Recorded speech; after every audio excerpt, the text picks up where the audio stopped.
and I was having to work on my computer. Y'all wouldn't have wanted to hear me the way I was. I promise. Well, they're probably not going to want to hear me the way I am with my voice all worn out from yesterday. Yeah, I was panicking, man. I turned my computer on and I was like, why is my video not working? Yeah. Well, But it was Friday the 13th, 2 days ago. So Gremlins got in and messed with you. well, like I said, the only thing I can think of is I moved this dongle for the keyboard, and I don't know how that. You know how USB stuff is, but I don't know how that made the USB go crazy. But apparently, it just was not seeing my microphone. But everything looks like it's working now, so I should be good. Yeah. Well, And I'll test that theory later when I ain't fooling with it tonight. But I'll plug this back in later and see if it messes it up again. So we'll find out. But hello, everybody. I'm here. I'll be here as long as I can stand it. But today's not been a real good back/leg pain day, so hopefully it won't get bad enough where I got to go inside. Because before I sit here just falling apart on a live, I'll go back inside. But it's just today's. I don't know. I don't know if it's the weather. It has cooled off here, but the weather's just rough. I hadn't done nothing but napped all day. Yeah, I probably Brandy should have. finally Brandy finally taught me into trimming it, guys. So it's gone for the most part. But well, how was your event? I haven't really had anything going on but sitting around the house trying to keep them going crazy and occasionally getting out here to mess with the computer stuff. We try to Yeah. get the camera fixed. Well, it was really good. I mean, they had moved it to a larger venue this year. They had outgrown the old one, and they had done a lot of pushing for additional vendors. And I mean, not everyone. I guess you'd call them a vendor, but not everyone was there selling stuff. I mean, I wasn't there selling things. I was just there to show people lasers, what you can do with them, answer questions and such. So, um, but yeah, it was a big crowd. I went up actually Friday. They allowed us from 12 to 6 to set up, and it's about an hour away. And I rather than try to get up super early and make sure everything was set up, I figured we'd go up the night before and get everything set up, and then I was able to come back, which was good because I had a list of about 5 things. I'm like, oh, I should bring this as well. And but they opened the doors at 9, and I actually had people, some of the other vendors, talking to me beforehand. Um, and then pretty much from 9 to, I don't know, 1, I was pretty much talking to people straight. Didn't get a break. Didn't get to sit down. I finally had to take a break to go find a bottle of water. But I'm waiting to hear to see what they had for numbers. But it was really good. A lot of people uh, coming and just saying they watched the videos, or they knew I was coming and was bringing lasers. And I was able to solve one guy's. He had a LightBurn question about optimizing his settings for workflow of multiple objects. So I was able to kind of walk him through that right on my laptop there. And I kept that little F1 running with business cards, pretty much constantly. Your own business Um, cards? yeah, well, and I and Yeah, I run into that problem when I go to events too. You come unprepared, so you're just having to crank them out. well, and I had planned to use that as kind of a demonstration thing. It's like, here, it's fun to watch that one. The Galvo lasers, they jump around fast, and Yeah, with that nice shroud on there, it was easy. It was an easy thing because it would burn one of those out in about a minute, and people would kind of get the idea of that. But I had the D1 Pro there as well, kind of on display. I brought the Monport 40 watt as a display as well. But yeah. and so they did give me 2 tables. I had a lot of our stuff laid out kind of as examples of what you can do with the lasers. Um, didn't really get to do a lot of work on it because I was just talking and answering questions. And I know I've told people this before. One of the biggest things you can do at any show is bring help. And I am so glad my friend Mike came along, and he's been into CNCs and CNC routers for a long time as well, and He's been working with me on my CO2, but then also he kind of pushed me into the diodes when the 10-watt X tools started coming out and saying we should take a look at them. So he was a big help. I could not have done the show without having him there to help, answer extra questions and give me a break to go run and grab some water and such. So yeah, if you're doing a craft fair or any sort of show, you definitely try. If you got to pay them something, bring someone along to help you. Yeah. It will be well worth it. And so again, I gotta really thank my friend Mike for being with me both days. He came up and helped me set up on Friday. I picked him up early Saturday morning. We drove up there and so, but yeah, it was a good event. And like I said, it was pretty constant. I actually set up my GoPro and put it to a 30-second interval and let it run just all day. And so on my Instagram feed, I've got a time lapse of the whole day, just people kind of just going through the whole event. And actually, the event organizers are asking if they can. They said, "Hey, watermark it if you have to, but can we use that next year for some of our marketing stuff, just to kind of show the flow of the crowd?" And I said, "Yeah, I'll get you a copy of that for that." You So tell them I could borrow it for a small fee. yeah, well, this is put on by the Minnesota Woodworkers Guild, and it's kind of a Yeah. nonprofit club kind of thing, and so they were actually asking a survey of, we want to keep this going next year, but we got to make sure we cover our costs. So, what do you think would be a balance of fees for attendees versus fees for booths and such like that? So they're, um, you know, I'm happy to help them out and keep this thing going. But Yeah. yeah, a lot of people stop by. I know Brian stopped by. I know Minnesota maker, Minnesota custom made. I'm sorry, I'm missing names and whatnot, but I know a few people stopped by, said hi. I gave away some stickers and some coasters and some other things, and so it was great to see people in person. But I feel bad because uh, I was so busy that I didn't get a lot of time to really talk with each one person. So Yeah. I'm guessing that's Ford guy, but it's spelled funny. mm, Any idea how thick an X tool 20-watt will cut without multiple passes or with multiple passes? Uh, Reasonably, I think half inch is probably as thick as you need to be going, but I have cut 3/4 with a 20-watt before. yeah, yeah, and then of course it's always going to depend on material. So I had this conversation many times over yesterday, asking about that, and 1/4 inch all day long with most material. You can do hardwoods in one pass, a lot of plywoods in maybe a single pass or two. It's not always, just because you got to do multiple passes doesn't mean it's going to take a longer time. Sometimes you want to speed it up and add those passes just so the laser isn't lingering and really scorching. So you double your speed, double your passes. You're really taking the same amount of time, but you're not going to linger as much. But I would agree with that. Half inch is kind of your realistic level. You can do 3/4 in like Aspen and such, but it's going to take a while. It's going to be multiple passes, and at that point, I hope you're just doing it because it's fun. Yeah. Because profit wise, you're going to be sitting there watching that thing with a spray bottle just in case it flames up. You're not going to be getting anything else done while it does that. Yep. Yeah, Brett. I've been doing a lot of 3D printing because I've been stuck in the house, not been able to come out here. So, but good evening, everybody else. I see a lot of folks from Texas, Michigan, Jim, of course, from Louisiana. We representing like four corners of the country tonight. That looks like, and then of course we got Chris over there, the great land down under. Yeah, where I'm it's still, getting I'm warmer. still, I'm still waiting on my baby kangaroo to show up. I've been waiting to get a phone call from the airport to come pick him up any day. Yeah, I'm not sure they'd be telling you to come pick them up. They'd have My other wife, questions for you. my wife says I can't have a kangaroo. Well, but what if one just showed up? Yeah, You wouldn't kick it out, would you? I'd have to figure out how to fence him in. They can jump pretty good. Yeah. They'd probably have to have a high fence for him. But yeah, it's been a lot of folks in here. Alive Pixels.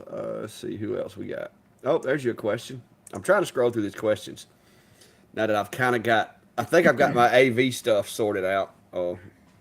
I think I got everything working. Hang on, let me check. No, that ain't working. Well, Gretch, I always appreciate it when people use the links, but as always, I tell people no pressure.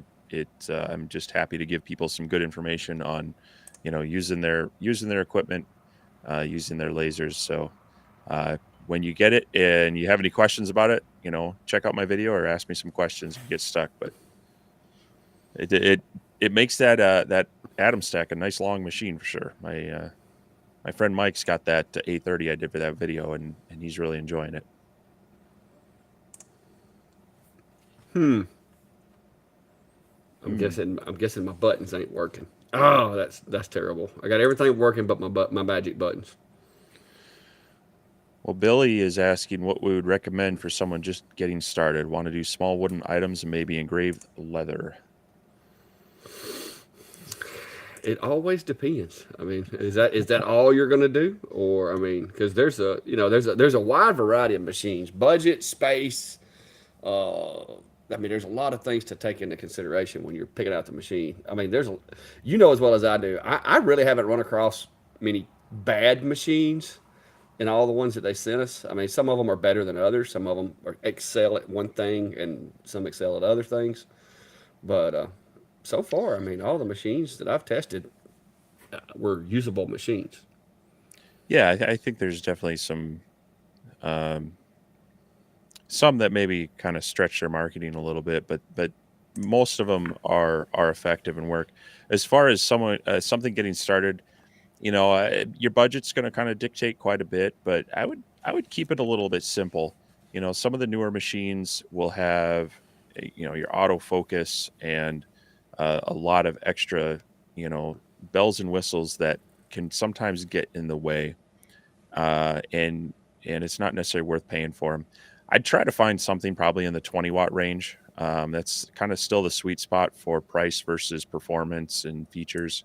And something that comes to mind is something like the longer uh, the B20 or B30, the 20 and 30-watt lasers are a good balance of performance for price. Atom Stack has some in that range. Uh, you get into the X tools are nice machines, but they're you're paying more for some of their marketing and such. So, um, and the eights are, well, like this past week they had a really good deal on Prime Days with the eights or P20. They had it marked down to $699, and they were offering an extra $250 coupon on top of that, and or they may even still have a deal where you buy the laser, you can get free rail extensions with it. So, you know, this time of year, you start seeing more holiday sales kind of ramping up. Um, it, it's kind of a game you got to play between, are you going to wait for a better deal, or does it meet your needs, and does it meet your budget? So, um, Yeah. yeah, you're going to have buyer's remorse eventually, whether you buy it now and something comes out next week or 6 months. I shouldn't say remorse, but you're going to feel like you could have waited for a better deal, but you could always wait for a better deal. I guess is what I'm saying. Yeah, if you keep if you try to get in a position where you're not worried about a better deal, you're just never going to get one. Yeah. But So, but yeah, ET's got a question saying he's went through a couple of lenses in the past month and haven't done that much work and cleaned it very often. ET, if you're using shop air, that would be my first thought would be, because I had that problem myself. If you're using shop air, maybe you're getting a little bit of moisture condensation and it's spitting it on the lens when that lens is hot, or it's getting in the way of the laser. That can cause premature failure on those lenses. So I had that happen with my P20 a couple times. the other thing, yeah, usually it's because there's some sort of impurities getting on the lens and your laser's hitting it. And so another thing to look at is your airflow through your enclosure.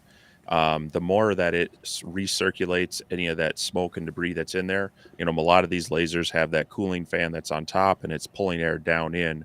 So when you see that smoke pulling, kind of curling around, going up to the top of the module and then going down through it, you risk that, both clogging up and dirtying up the electronics and things inside. But depending on the specific laser, some of those cones are still open to that air coming down, and then that can recirculate into by that cover lens.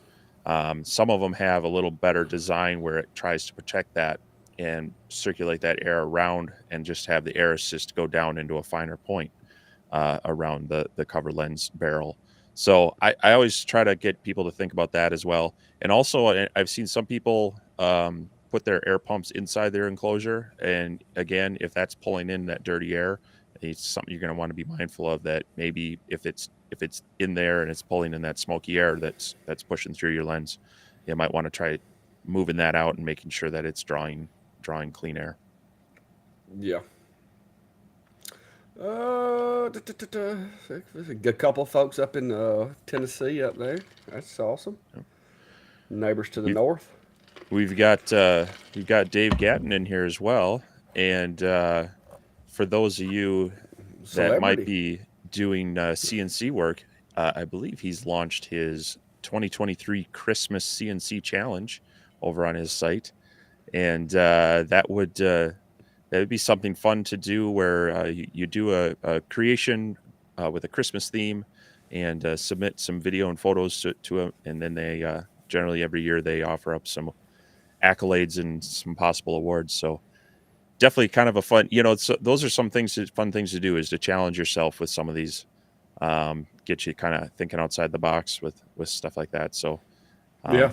maybe we'll have to throw something down for our group too as well along those lines sometime. But Man, hey, they'll make me. You throw that gauntlet down, they'll make me look bad. You got folks like Norbert and all of them that go all out on some of these designs. I mean, I try to keep my stuff simple, and then I look at their stuff, and I'm like, wow. It's like I feel like the rookie in the room. yeah, Welcome back, William. Glad to see you, bro. Uh, da, da, da, da. I'm just trying to go through these comments, man. Keep up with them. If you see oh something, yeah, holler. there's quite a few. Yeah, everybody. I am having my surgery in the morning, and I am, oh, I'm praying that this pain leaves me.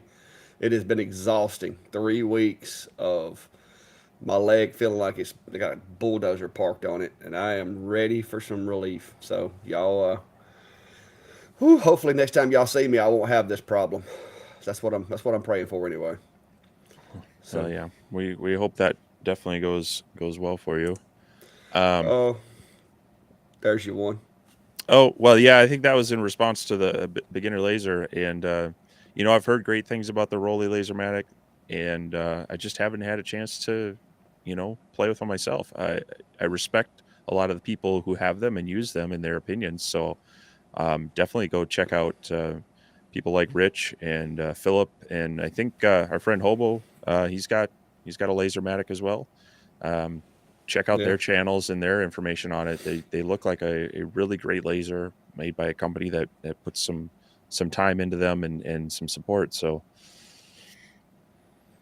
Uh, Brent, I have no idea. I am a rookie in the world of 3D printing. So as far as machines go, I really don't. I don't know. I know my Ender 3 does a good job, but now I do have the Ender 3 Pro, Ender 3 version 2 Neo, and I have upgraded to the SE extruder and the orange springs for the bed, and so it's not exactly still a Neo. I have upgraded it slightly, but just some minor things. I've did a whole lot of tweaking with it. Oh, and I created a large hinge. just having fun with those hinges. Yeah, and it actually works. Now, I'll probably wouldn't put these on a heavy door or anything, but for just a Sure. little box or something, it would Yeah. work because they are still PLA. Well, you're gonna have to start moving into some of the other filaments and try some PETG and some I've ABS. I've got some ABS and some PETG, but I'm enjoying how smooth I've got my prints out to be because I mean they're slick as glass now. Yeah. So I don't want to go mess it. I'm going to enjoy that before I go through the headache of having to refigure out all of those settings because there's a lot of variables that I didn't really think about when I got into 3D printing. That you got to have the right the right temperature for the right speed, the right cooling temperature, the right, part fan temperature, the right bed temperature. It's just, there's a whole lot of variables. And so I did, I bet I burned, will you sell a picture? I think it was like 30 of those little test cubes I burned one day, just testing different variations until I finally found one I liked. I went through and like marked the bottom of them and wrote down my settings, and then I went back and picked out the one I wanted. So Well, I've been playing around with that Cheaty, whatever they call it, that X Plus 3. So I've got this little posable skeleton that I printed out. Actually, enlarged some STLs. The only problem is I did this in PLA, and the way these joints are, they're kind of like a little ball and socket, and the PLA did split in a few areas, so they're a little more loose than they need to be. But he's pretty good size. I mean, I can almost set him on my shoulder here. But so yeah, I've moved on to some PETG prints, and then I'm gonna do some ABS prints, and then I should be able to release some info and a review on that one. But it's been really helpful. I've actually got a couple of prints that are more functional towards our laser stuff and or general workshop stuff, and that might give some people some ideas. So we'll have some more out on that soon. Russ giving you a little attaboy there. Apparently, you helped diagnose his problem with his V35, and he has it working. Good. And he's cut out your T lantern and my jig set, so it must be working. Because hey, I get a lot of people message me like, "Hey, there's something wrong with your file. When I cut it, the lines don't connect." And I'm like, "Okay, that's not in my file. That's your machine." Oh no, I've been using it for 2 or 3 months, and I'm like, I'm sorry, it's not my file. And then I eventually, we'll help them walk through and get it fixed. But yeah, that's good to know there, Russ. I hope you don't get too addicted to it now that you got it working right, because it's very addictive if you're new to the game. Well, I'm glad we were able to get him running with that. I know it can be frustrating getting something new and having it not work right. So,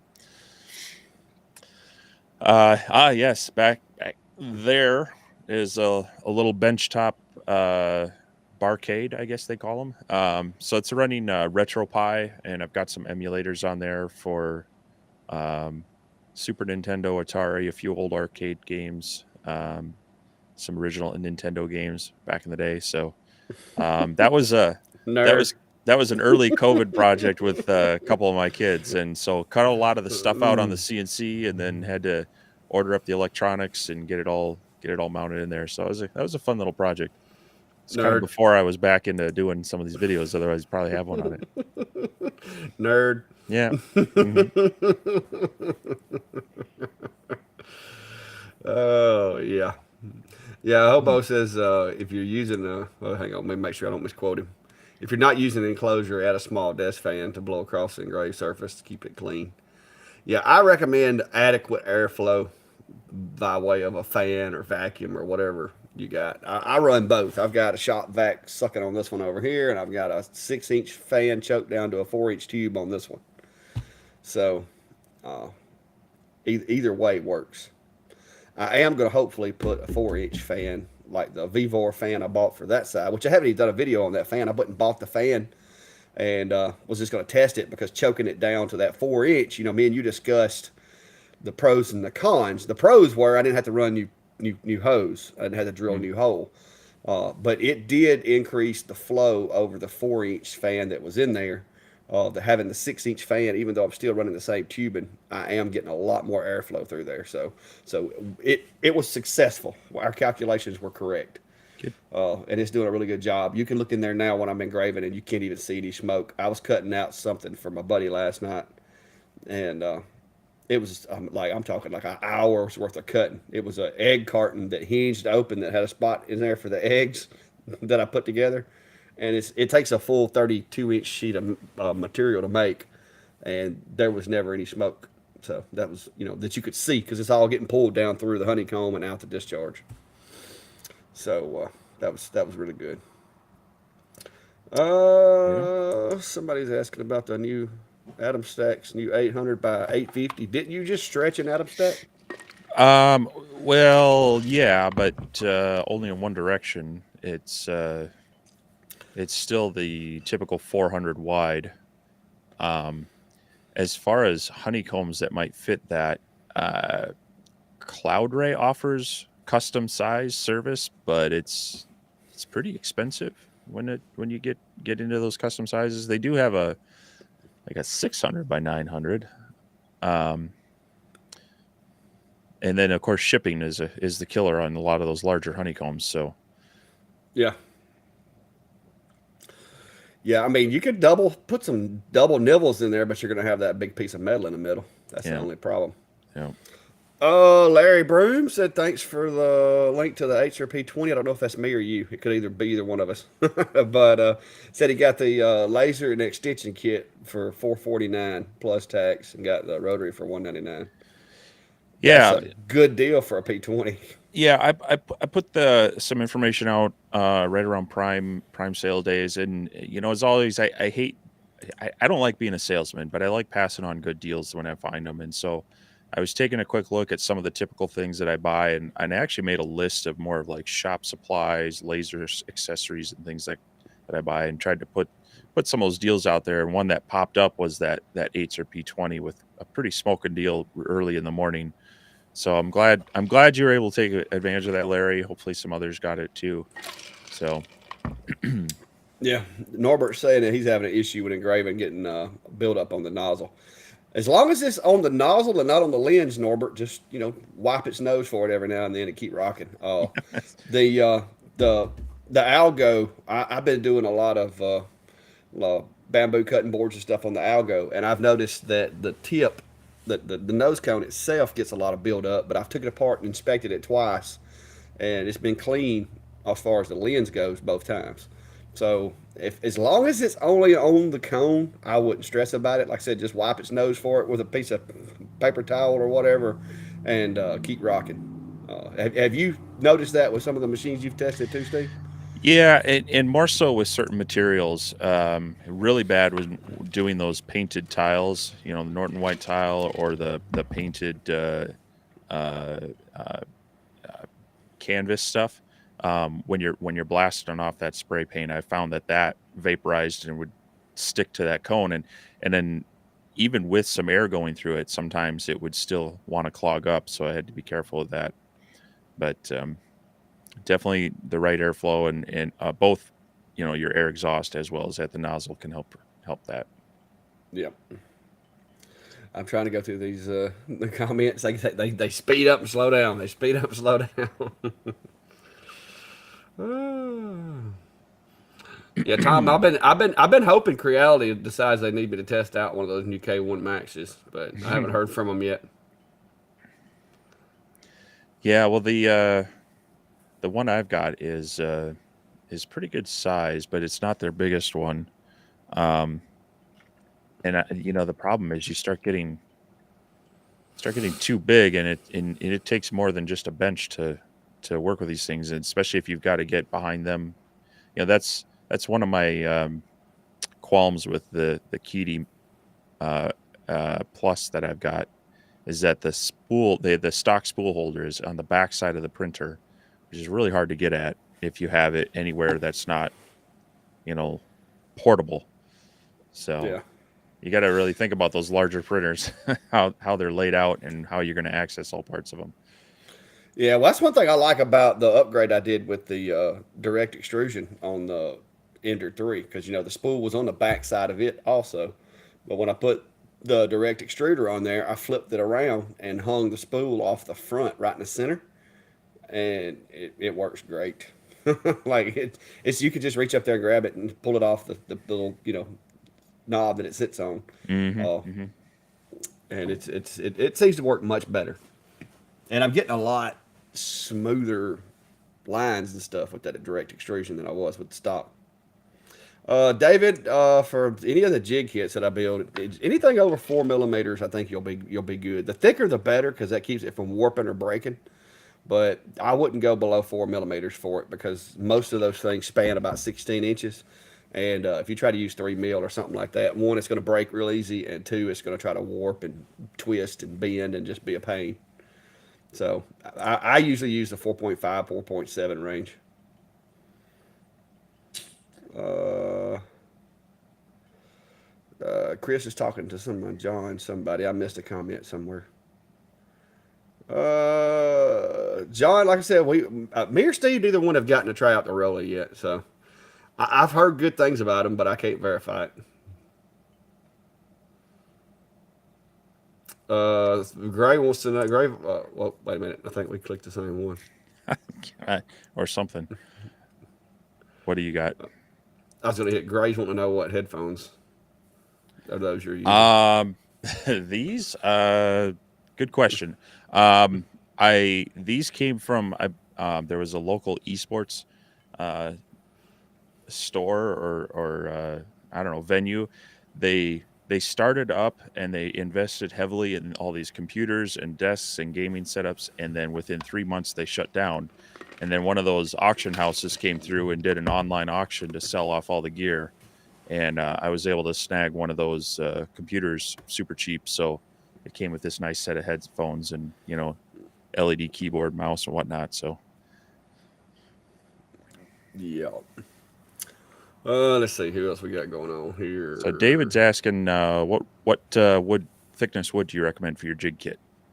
I thought I answered that one just a minute ago. That was Did you? 4 millimeters or thicker. All right. Don't go down to 3 millimeter because it'll curl. My camera's gotten all janked up.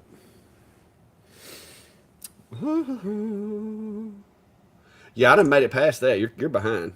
I'm almost caught up. The difference between Kenny, I ain't even start. Papichulo, okay, maybe. Wants to know, could we explain the difference on LightBurn when you use the T1 or T2 tool button versus the other colored boxes? All right, T1 and T2, the only difference between T1 and T2 is the color of the line. But those are tool lines. Those are basically, you can lay an outline in the workspace as a reference. You can use them to measure things and set your measurements up the way you need them to.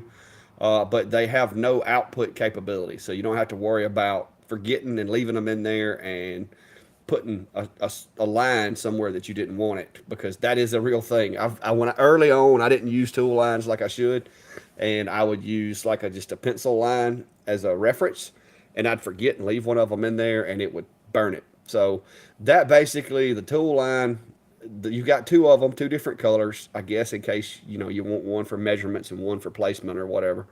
But those are basically just lines in the workspace. They have no effect on the outcome of the project. However, you can also use them when framing up a job by putting them around the border of your material, and use the little shoestring or the circle frame, and it will frame the entirety of your material.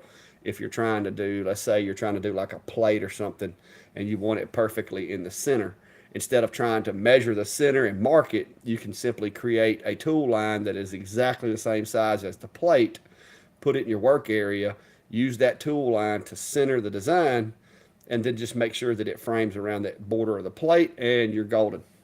And I think I've got some videos on that kind of stuff, and Steve does too. So if you get to wanting to look into that, we have plenty of videos. You can go to my channel or Steve's and just search for LightBurn, and we've got all kinds of tips and tricks and things that we use in LightBurn that might benefit you. So if you want to try that out, I need a level for my camera. It looks like it's off level up there.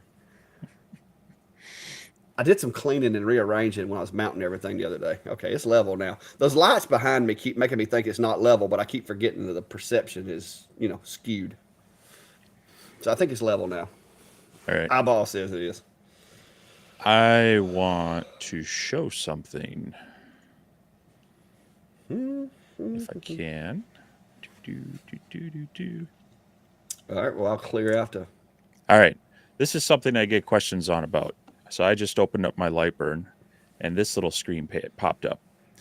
And what it's saying is my license is valid, but the update period has expired. A lot of people get confused with this, thinking that they absolutely have to renew and pay additional to continue using LightBurn. However, you don't have to. This is just a warning saying that your license is valid, but you will no longer get any additional updates. So you can continue using this, but you would be locked in at your current version. But you can also then go and renew your license. It costs $30 to renew it every year at this point, and you'll be getting updates for another year beyond this. So I just saw it pop up. I thought I'd bring it up because I know that gets confusing. People think it's a yearly subscription, but it's not. You are buying a perpetual license. You're just getting updates 1 year at a time that you pay for them. So Cool. yeah. Good information to have. Uh, let's see. I saw a question a minute ago. It's done moved on me. Here we go. Been watching many content creators regarding a purchase of my first laser engraver, but I'm getting confused because I just see new machines all the times and all of them are good. Difficult to decide. Yes, it is difficult to decide. There's a lot of good machines out there, for sure. Some have bells and whistles. Some have cool features that others don't. Some have more powerful output, but there's a lot of decent machines out there for somebody that's trying to get into it. You just got to determine what you're wanting to do with it and just try to figure out which machine on the market fits the bill for what you want to do and which one fits the bill for how much money you're willing to throw at it. But it's a tough decision. People ask me all the time, "Hey, which machine do you recommend?" I'm like, I hate doing that because if I recommend you get a V35 and you're just wanting to etch some wooden coasters that are pre-cut, that's not necessarily the best machine for that. You know what I mean? So you buy way more machine than what you actually needed. So you have to figure out what it is you want to do with the machine, whether you're trying to turn out a high volume of product or whether you just want to do it for fun. Because if you're just doing it for fun and you're not really worried about how long it takes, then you could get a really nice, higher level machine in a 10 watt as opposed to trying to go with a 20 or 30 if you're not concerned with the speed. So there's a lot of variables. And just the best thing I can say is sit down and write out a list of things that you do want in a machine and things that you're against in a machine, and just use that as a comparison to each machine that you see until you figure out exactly which one fits you. And like I said, budget's a big thing. I mean, Lord knows, when I bought my first laser, I told my wife I spent $800 on a laser. She's like, "What? You spent $800 on a what?" I was like, "A laser. What kind of laser?" And so, you know, that's not the reaction you want to hear from your wife when you buy something. Well, at least it came in a cardboard box from UPS instead of a big massive freight truck with a gate lift and a crate. Yeah.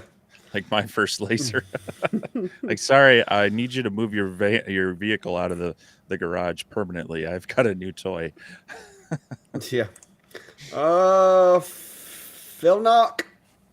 Me and Steve both have Com Marker 20 watt fibers, and I enjoy mine, but they're very, in my opinion, they're very unique. They're for a specific purpose. For small things, of course, because I think with the lens that I've got on mine, it's 110 by 110 work area. And after about 90 or so, it starts getting a little sketchy in that work area. So I like to try to keep it smaller than 90 by 90. But it's a very cool thing. Like if you're doing coasters, if you're doing ceramic tile, it does a great job on ceramic tile. Like it makes it look like it was painted and then enameled over the top of it. Metal stuff like that, they're great. They're fun to play with. They're expensive and they have a small work area and they will not mark wood, but they're really fun to have. That's but it's, to me, I think they're a little more for specific products, like small things. Anodized dog tags and stuff like that, man, you can rock them out in what, 2 seconds? Like literally, by the time you hit the button. I had a buddy of mine, like I said, he came over last night and he was wanting a keychain, and I was like, okay. So I put it on there and I let him step on the button. He stepped on the button. It was like, zzz, zzz. I'm like, all right, it's done. He's like, seriously? I'm like, yeah, it's done. You can get it off there now. So I mean, but it does small things, but it does a really good job. I haven't used the Monport one. There was some talk about me getting one, but I haven't heard from them in months. So What's your take? Um, You've got the F1 now as well as the fiber. yeah. So I mean the Galvo lasers in general, the fiber and the diode one they have with the F1, they're very fun. They're very cool to watch work, and they're very quick. As you get into the fibers, it's nice getting one with enough power that you can actually do some etching into metal, and that's where it really excels at, being different from the others. But yeah, it's kind of unique to that. You've got things you want to batch out that like pens or acrylic or metal type things. They're the ticket because they're going to do it quick, and do it well. But they do have their limitations, both in size and material, just kind of like our diodes as well. So, but yeah, Yeah, they are very fun to have, and when you have that job that needs it, it's slick and it's nice. But yeah, you and I both talked about that for a while. Like we're going to need either someone to send us one, or I'm going to need that job that's going to pay for it, make it worthwhile. yeah, yeah. Like I said, it's a very unique group of things that you can do with it. But what it does really fast, and it does a really good job. Hmm. So being able to do metal is really cool. Oh, I did a matter of fact. Look at that. I bought this. I bought this Zippo back when I first got my D1, and I was going to engrave it. And of course, it's a nickel Zippo, and a D1 won't even like you can't leave a mark on it with a D1. So I finally got around to engraving a Zippo, and it did a really good like deep job. I got I got three different colors in the engrave. I got the kind of a brown, and I got the black, and then I left the back just kind of a polished stainless look. I'm hoping it's stainless and doesn't rust, but we'll see. But that thing had been over here in a drawer forever because I could not mark it with any machine I had until I got this one. So that kind of stuff is cool because it can do things that none of these other machines can, including the CO2. Yeah, Mark, I appreciate that, but yeah, I just use those little cubes and my own little prints. I print a lot of my own little designs. Between X tool and longer, that's a big price difference right there, Grandpa. That's a big price gap. Longer makes a good machine. I think you've got one too, don't you? Well, so if you're looking at what is it? It's the B1 series we've got, right? I think I called it the B20 and 30, but it's Yeah, it's the B1. the It comes in B1. a 20 and 30. It comes in the 20 and 30, and yeah, they're going to be a little bit cheaper, and they're going to have a larger working area than the X tool. The only thing that you and I found was just that air assist cone, unless they've changed it, just needs a little tweaking, a little choking down. And I think you just swapped it out with one of the X tool style ones, right? Yeah, it came with a And Comgrow air assist kit. yeah, so that's you do that, and that's a real nice machine. It works real well, and you get a little extra working area above the X tool. Um, you know, so if that's the two you're looking at, save yourself a little bit of money and go with the longer, I Yeah. would say. The longer's a good machine. I actually ran it in my enclosure for the longest and longest. But and the only reason I really took it out was just because I had other machines that I had neglected and I wanted to use them to where I could, torture test them a little more. Uh, but yeah, it's a longer B1. The old was it longer Ray 5 that I had, it was an okay machine, but it didn't have limit switches. It didn't have, a lot of things. But that longer B1, I mean, it pretty much has all the bells and whistles except for the Z. And Hmm. it does a really good job. The Z-axis adjustment on it's not the best design, but it's not complicated or hard as far as the mechanism for unscrewing it, letting it up and down. It's not that tough. Yeah, Uh, yeah, that's one thing the X tool does have over it is the once you get the screw working, kind of the flip screw, it works well. But then they also on the pro models have that kind of depth adjustment, so yeah. um, that works pretty well to give you a rather than have like separate jigs for okay, I'm cutting this depth versus that depth. So that is kind of a nice feature on it. ET, when I first started out, I was doing my own boards, but it didn't take me long to realize that I was not going to be able to keep up my production demands doing it that way. So I have went now to buying the little hobby panels, the 2 foot by 4 foot hobby panels from Lowe's, and they're $25 a piece. I don't know what I was thinking going through the trouble of trying to take a bunch of 1x6s and putting biscuits in them and gluing them up and clamping them and having to wait for a day. I don't know what I was thinking, but there was no way possible I could keep up with production demand doing it that way with the time that I had. And for $25, I couldn't even buy the materials to make the panel, let alone take the time to glue it up. So I have went over to the 3/4 inch hobby panels now, and I literally make 2 cuts on them, engrave them, and then take 2 chops off of a 1x4 and put it all together, and I'm done. So I saw somebody had asked me a minute ago. So I saw this one come in. Robert's asking millimeters a second versus millimeters a minute, and Millimeters a second. well, it's a bit personal preference. I'm used. I was used to millimeters a second because that's what was used in the CO2 world, and due to the speeds they run at. The problem is a lot of earlier diodes in the 5 watts, they had to run a lot slower, and then you're talking about, is it you know 0.5 millimeter a second versus 30 millimeters a minute kind of deal.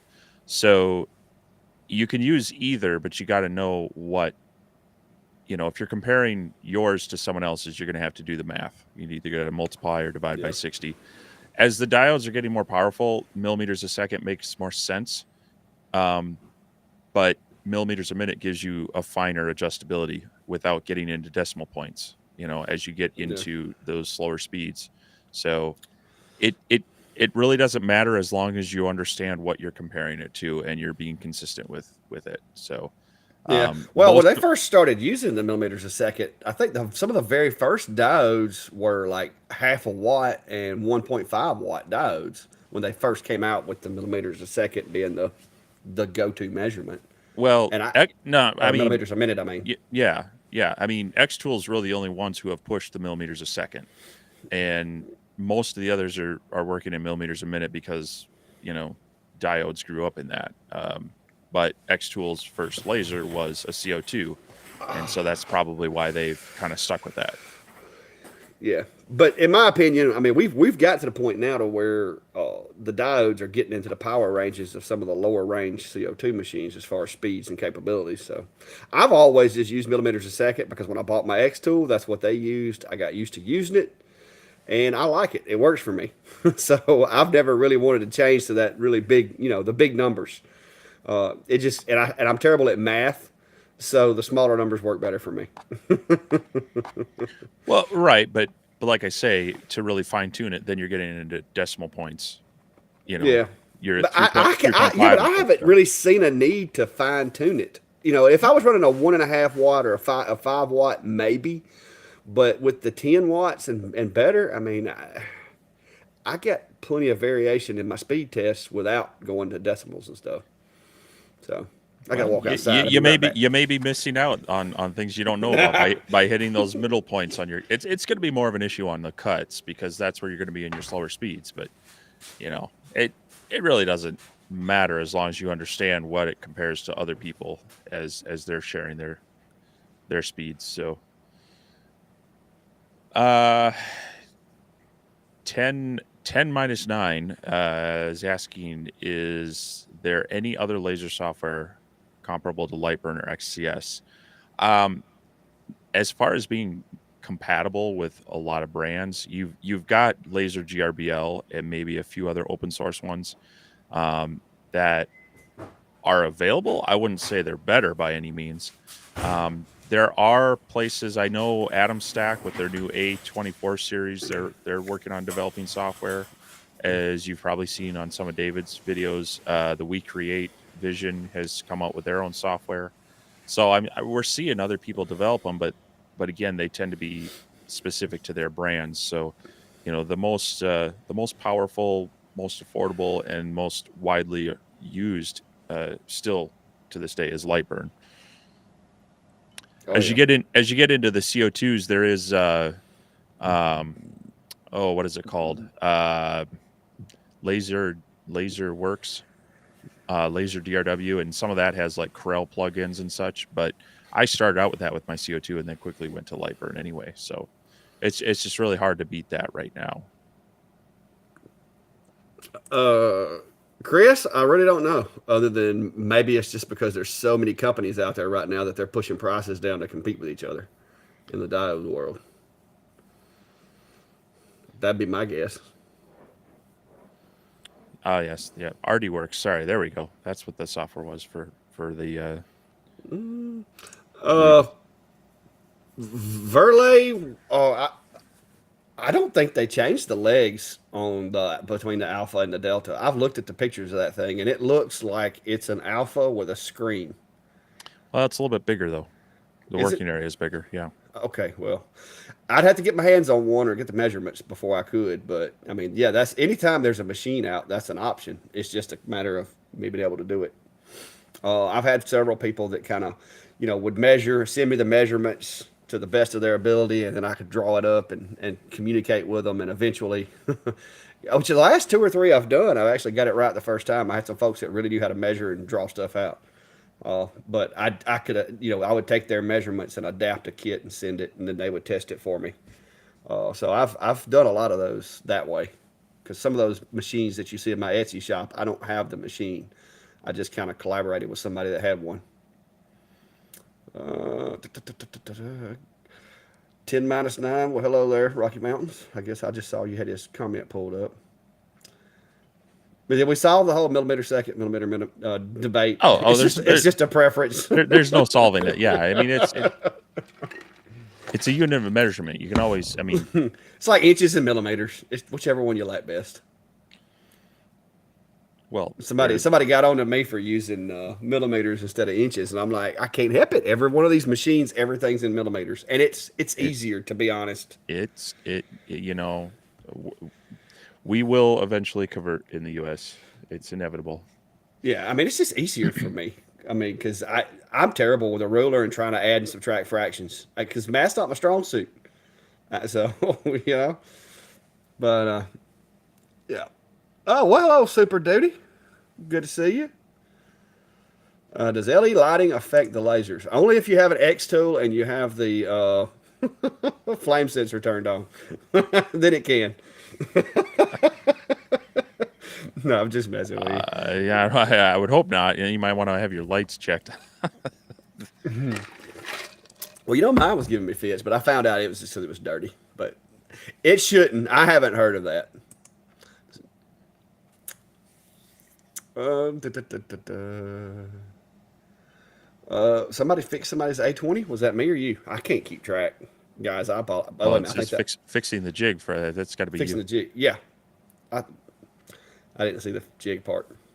Yeah, yeah. Brad worked with me on the A20 jig because I had the X30 jig and I had some of the other ones, but I didn't have the A20, so we had to make some modifications to it and got it right the first try. I told him to do it on paper or cardboard so he didn't waste any money, but apparently it worked. Talk to you about Jarvis setting on Poplar. Jarvis is like the only setting to use on photos, in my opinion. And Poplar is one of the best woods if you get the right grain. Now, Poplar has some crappy grains in places, but if you get a good piece of straight grain Poplar, it looks really, really good engraved. Well, I got some over here that I've done that way. Matter of fact. So, yeah, I bounce between Jarvis and Atkinson depending on what it is, but I pretty much Jarvis for most real photos. When they get into more like line art, sketch kind of things, sometimes Atkinson actually works a little bit better for me. But actual photos, yeah, I pretty much stick with Jarvis. Yeah. Philip, I don't have an X30. I've got the A30 one out there, but I think the feet on the X30 are different than the A30.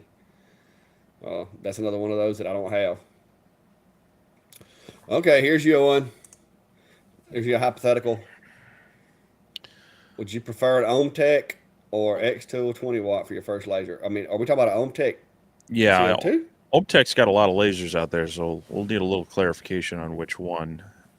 Because they did just recently bring out a diode, and I hadn't seen that one yet. so I can't necessarily speak to that one. All right. While everybody's calmed down with the comments and everything for a second, if you hadn't, guys, hit the thumbs up, please. Please help us keep the lights on. Pay the light bill. The no kidding though. The algorithm likes it when y'all hit that smash that thumbs up button, and a bunch of y'all did it on my video I did about the Lowe's stuff, which kind of blew my mind what that video has done. I was, I had several people wanting that video, but I did not realize how popular it would be. But yeah, and me and Steve have discussed. He's going to have to do one for Maynard's. Is it Menards. Menards? Yeah. Menards. He's going to have to do one for Menards, and we're going to have to just run the gamut to try to help you guys I get some settings because that seems to be a popular thing. I don't know. I feel like I'm at a big disadvantage there because well, and part of it too is not every store has the same material. Not Um, necessarily. well, no, I mean I know even just you go on like Home Depot's website and they've got a lot of selection, and I've had people say, "Oh, I get this at my local Home Depot." You go look up the SKU, and it's not in my state, let Yeah. alone in my local store. So, but yeah, I there's a couple of materials at Menards I'd probably put through the laser, as far as plywoods, but a lot of them are just not they're not great. They're very inconsistent, or you can just tell by looking at them. There's Bondo on the outside layer, right? Yeah. So, um, But it is, like I said, I think it is something that a lot of people, especially that are just getting into it, and I think it answers a lot of questions for them. And like I said, I come across some of the things with some of this wood that I found some issues or whatever, and so if nothing else, if that's all they can get, maybe it helps out. But yeah, yeah, I was really caught off guard with how well that video did. no, and I can appreciate that too. But it's also like, you get this new tool and you want it to work well, and you're trying to figure out how to make it work, and you're using just horrible material, and you're going to think this tool is the worst thing ever, right? And sometimes it's just because you got Well, the worst stuff.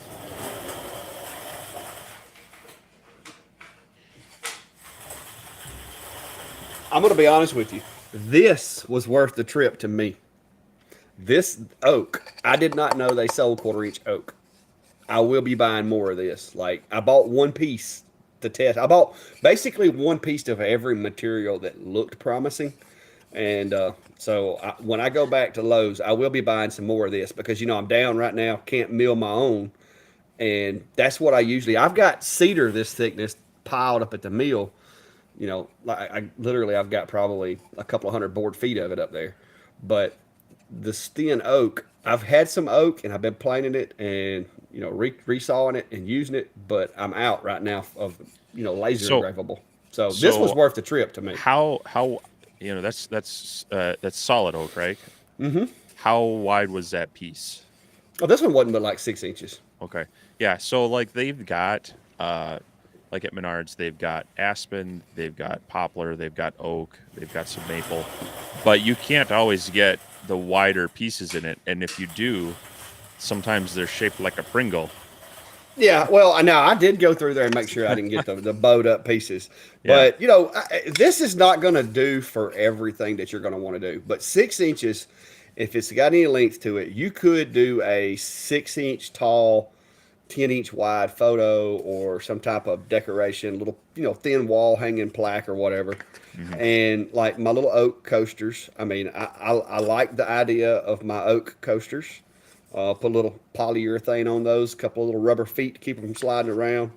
Uh, within reason. I mean, it's 6 inch material, so you're not going to be doing Yeah. any big projects with it. But this was a good find for me at Lowe's because Sure. I didn't expect to find this. Well, and I in my little box video, um, I cut one out of some cherry that I milled down myself, but then I also did pick up.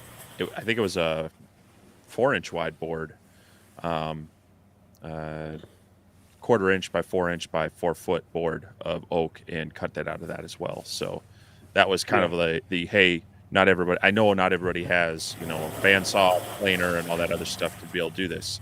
So yeah, that was something to offer up to the people that don't have access to that. So yeah, maybe it might be worth it for that. As far as the plywoods, there's only like 1 or 2 there I might use, but could definitely dip the toe into the others. And they used to have craft plywood like the Midwest stuff, but I haven't seen that there for a while. They had the birch. The birch was probably, as far as the plywoods go, the Luan wasn't bad, but the Lowe's birch was pretty decent. I could see me using it. It's really stiff. It is a little harder to cut, but the projects that I did with it, the burns that I've done with it, it was a pretty good. But yeah, this is some of that 1/4 inch oak on the CNC. Nice. So I like I said, that was my best find at Lowe's that day. Well, see now you got to get the really large angle V bits so you can really do those raised panel doors proper. You mean like these? No, you need one of those. It's practically flat. It's so it'll get a real. Yeah. Not that's maybe. But, That is a 150 degree V bit. There you go. So it's almost flat. That's 30 degrees from being flat anyway. Hey, I spent some money on bits. Oh, that's a fair warning to anyone getting a CNC machine. You will go down a rabbit hole. I just actually ordered. So Cadence Manufacturing. He makes a lot of. He's got the Jenny bit, and its part number is 8675309 for anyone that might recognize that. Nerd. But no, he's spun up his own business and he's making bits for makers, and so he's developed his brand for a while. Well, he finally brought all that in house and he bought the machine to be able to mill his own bits. And so he did a Kickstarter to try to help fund that. And so I bought his full line of bits, and that's going to get fulfilled. But he threw out an extra coupon code for those of us that did that. And so I had to go out there again and buy all of his tapered V bits as well. The ball nose bits, the tapered ball nose bits for doing the 3D type stuff, like I did the frog on the Genmitsu one. So, yeah, I plunked down another chunk of change for some more just the other day. So, I don't know what that's about. Well, I've never heard that one, Joseph. I don't know if that's. I don't know what that is. I've got stars turned on, and Steve probably does too. But you shouldn't be required to do it. I don't know what that is. Well, I don't know. Unless Facebook's updated something.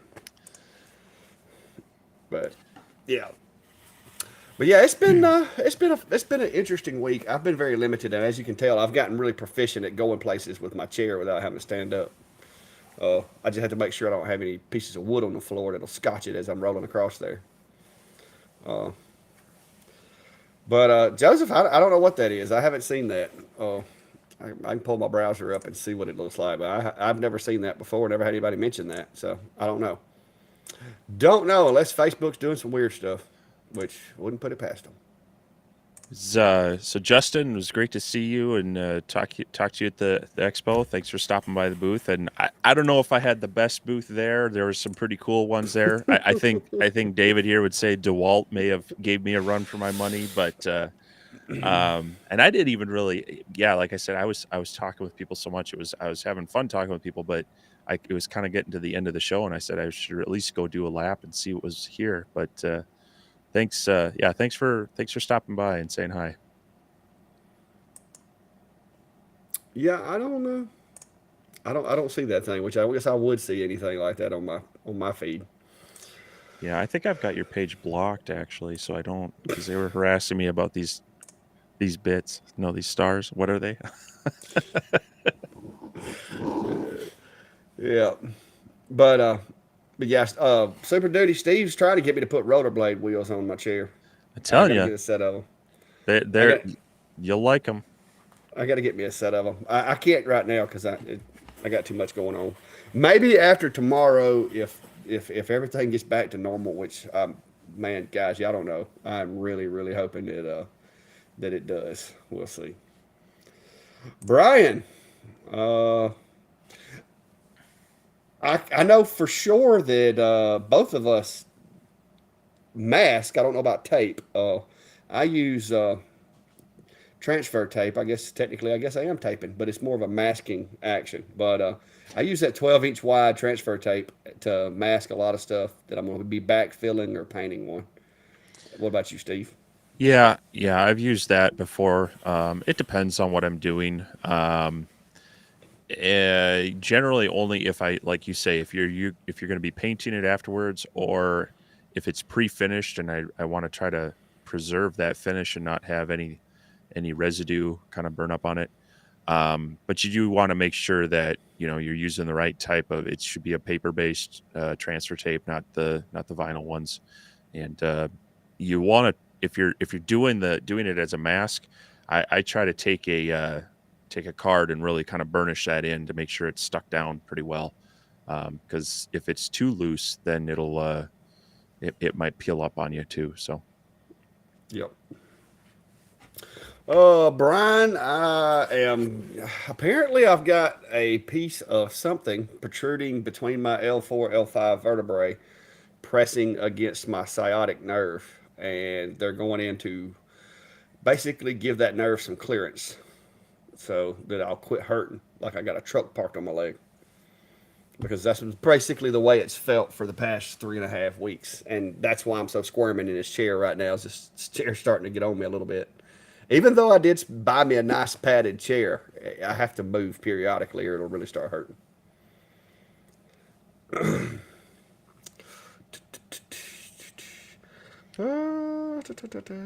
So I've seen this, but as a matter of fact, Mike and I were talking about this recently, using powder coating paint with lasers. You ever looked into that, or have any thoughts on that? I've considered it, but when I look at the dust inside my enclosure when the fan kicks Hmm. on these machines, I think it's a bad idea because you're going to have these little tiny particles of that powder coat stuff flying around everywhere, getting pulled through your machine. And if it gets close to heat, then it's gonna turn into a coating. And if that happens to be on your lens, then there went your lens. So I'm scared of it. I'm afraid I'll destroy a machine with it. So it's not that important. I've got paint brushes and paint over there, and I've got masking that I can mask and paint. And it's not worth taking a gamble on messing up a machine because there's no way to turn the fans off on these modules, and those fans are pretty powerful. Well, So yeah, I mean you could, but I don't there know are that it would ways. be. I don't know that it would be recommendable. There are ways. Yeah, So that's I was thinking, like possibly the Niji, because the fans aren't blowing down so much as in. But that's you said it. I'd be concerned about the powder getting blown around and then getting on everything. yeah, kind of like what Jack said though. I mean, if you wanted to do a deep engrave, mask it, do a deep engrave, and then put the powder in the cut, and then take a heat gun and heat that powder up to get it to liquefy or whatever, and then let it sit, kind of like paint. I could probably get on board with that, but I'm just afraid. I'm just afraid I'd mess up a machine. Because it just doesn't. It just doesn't sound like a good idea to me. Yeah. But yeah, Joseph said he's used a heat gun on the bench afterwards, and that doesn't sound like a very bad idea there. Like I said, just rub that powder down in there and backfill it a little bit, heat it up, and that's highly doable.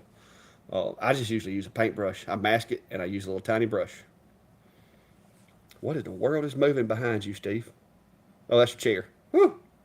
I was like, you got a ghost back there. It's the reflection off of your light on your chair. It was like moving back and forth. Just wait. Oh, Just wait till I put the Christmas decorations up.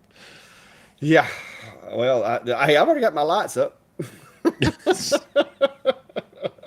I've even got a Christmas tree. You can't see it on the camera, but it's over there by the CNC because I just cut it the other day. Hmm.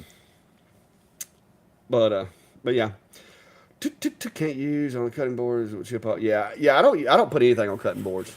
If this, unless they tell me specifically this is not a cutting board that I'm going to be using for food, and if they do that and I use anything on it that's not edible, I flip it over on the back side and I engrave on it with the laser, not intended to be used with food. in big bold letters on the back of it. Decoration only. And if they eat off of it, it's on them. So the rest of them, if I do a custom, like if it's one that I made from wood that I did on the mill, on the back of it, I'll actually have a file with text that basically says, wash clean with soap and water, treat with butcher's block oil, blah, blah, blah. And I burn that on the back of it. That way, also, if they don't properly clean it and something happens, then you didn't read the label, So, because it's inevitable, it's going to happen.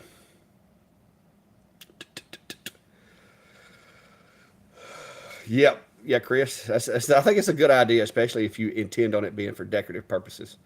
That way, people can't come back and say that you told me it was for food. Yeah, Beaver Creek. I think I saw that video. Like I said, I don't mess with powder coat a whole lot. In a toaster oven, I don't know how to put wood in a toaster oven though.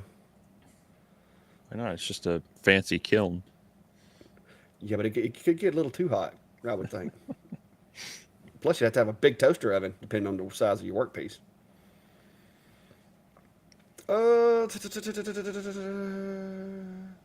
Yeah, I mean, I agree with that too, Jack. But I still, like I said, if it's like my bamboo ones, people ask me all the time, hey, how do I take care of it? My advice to that is one side's to look pretty, the other side's to chop up onions.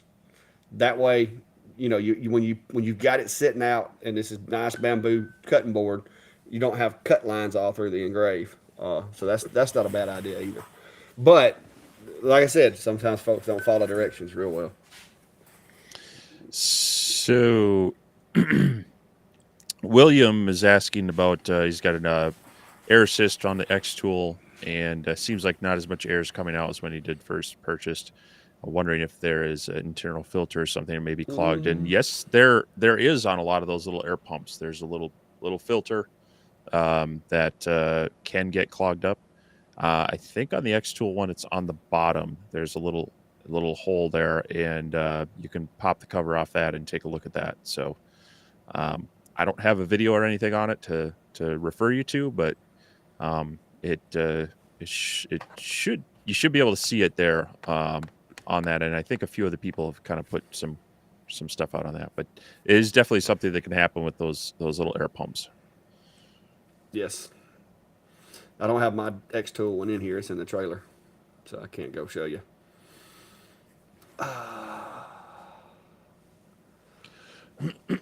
Excuse me. But yeah, I actually speaking of cutting boards, I engraved a couple today that I did. Cool. I did record it for a video. They were some acacia boards, a little bit different than the bamboo ones. A little more expensive, but still very much a budget type thing. So results came out pretty well on those, and these are ones I'm actually going to be giving away to a couple of the. There's a beef and a pork farmer that I work with to buy meat from, and so kind of giving it to them as a thank you. And actually, they both have kind of hinted at me that they've been interested in maybe getting some things done for some customers and such. So it's a gift, but it's also a sales pitch. So those came out pretty well. I did oil them up afterwards just to kind of helps make everything even out and preps them for possibly being used. And so I'll have that out here shortly. But yeah, I didn't mark them as anything food safe or not, but I think I trust these two to be smart with them. Yeah. Yep. Oh, I was going to tell you too. The settings we were discussing settings for those bamboo cutting boards on the Algo.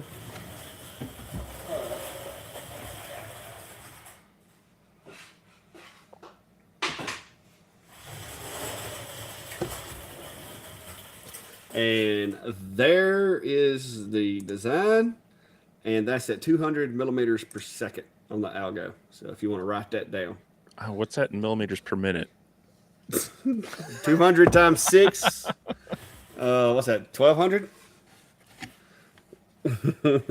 But yeah, that's 200 millimeters per second on the algo. Now on this one, I only run the LPI at 127. I have experimented with it higher, but some machines do better with it higher, some machines don't. But that's what I'm. That's it right there. So there you go. I meant to text you earlier, but I was in the house taking a nap. I was gonna tell you, but I was sleeping. I did a lot of napping today. I should have. Man, that was a long day yesterday, but it was good. Yeah. No, Chris. If I do get to no 4-wheel drive chair for ducking out to the truck. Are you talking to me? I'm guessing. I actually do have my RTV parked right outside the door of the shack, so that I can drive it up to the house because that's a long walk when you got a nerve pinched. So I just hop on my little buggy there and ride up to the house, and I park right beside the porch. So I told my wife though, if this goes really south, I've got my eye on some of those tracked wheelchairs. Looks like a little mini excavator. Yeah, yeah. Yeah, I told her if this goes south, I'm getting one. So, Gonna have to make that roll-up door automated. I just put in a wider door. Put me in like a little 4-foot wide roll up door with a garage door opener on it.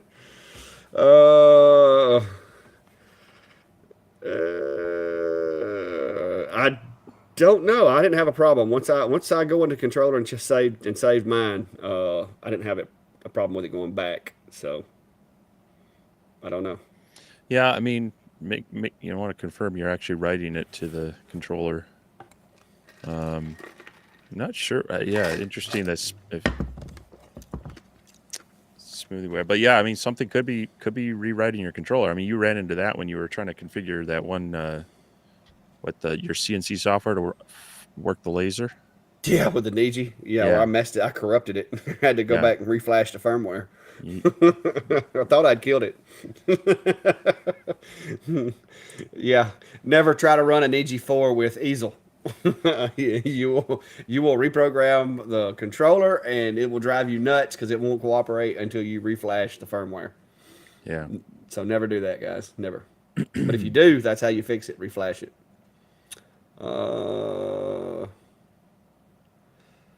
I believe we left a little something on the BIOS. I don't know. It's hard for me to believe that something in the BIOS on the computer is causing a problem with the S value in LightBurn. I mean, not saying it's not possible, but I don't think so.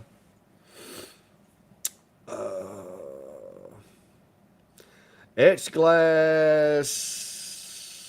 Yeah. I can't blame you on that because the etched glass, it will shatter if you're not careful. Well, hello, Sharon. On a plane. Well, I hope you're not the pilot if you're watching the live. Well,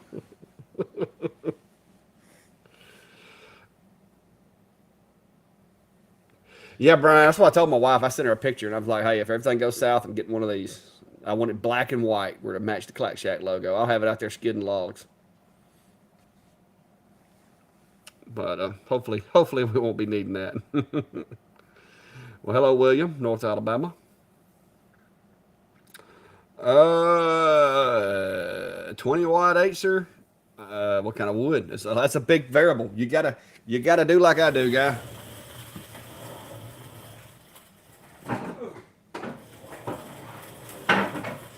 Rolling. All right. If you want to know what setting to use, this is what you got to do. This is what I did when I swapped over to the Lowe's boards.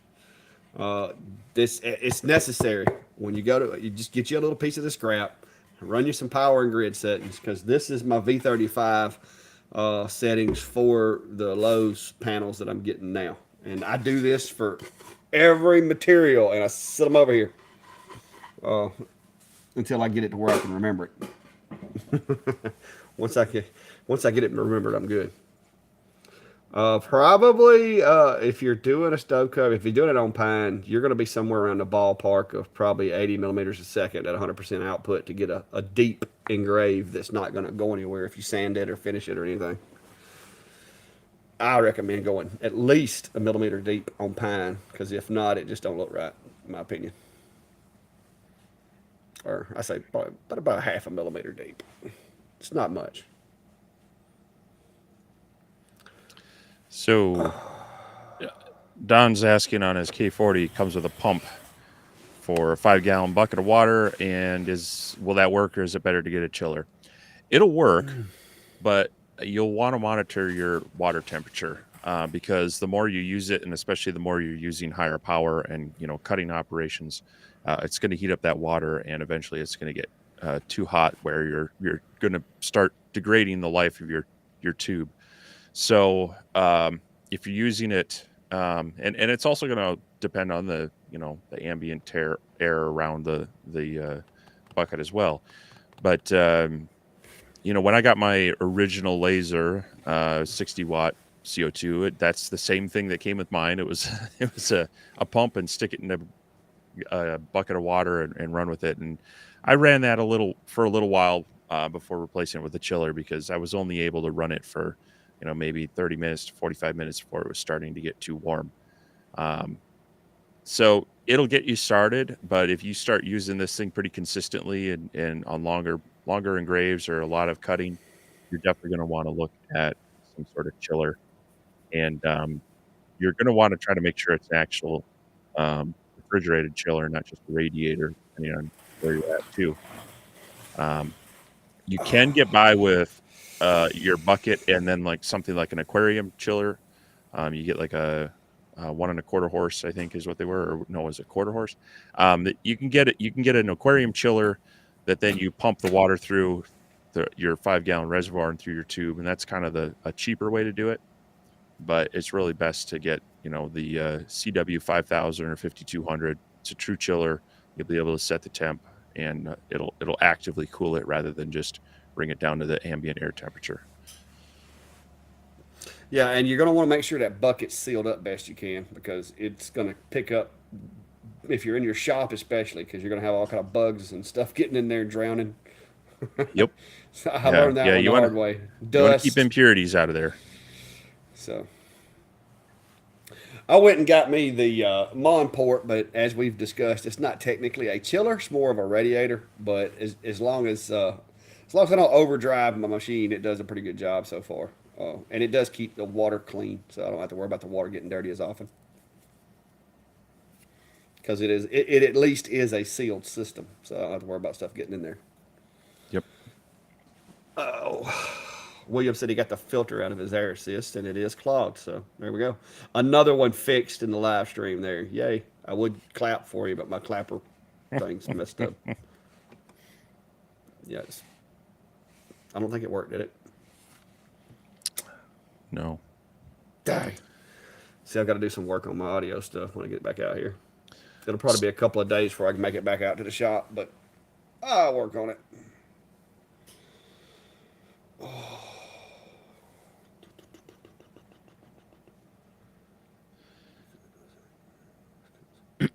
So Alaskan Missions, he has a file is set to engrave first and cut second. It doesn't engrave at all, just cuts the things that are set to engrave. It does them last, not first. Um, I guess it would. Software? Yeah, it'd help to know what software we're using. Like in LightBurn, you can do the multifunction in one layer, or you can have separate layers. And then if you're either in LightBurn or in like XCS, you want to make sure that the layer is set to active or not ignore. Like in XCS, you can tell it to ignore a layer. Those would be things to look at. But then also, if you're concerned about the order of operations, you want to look at your optimization settings in LightBurn. Because it'll bounce around between if you have it set to group first or layer first and things like that.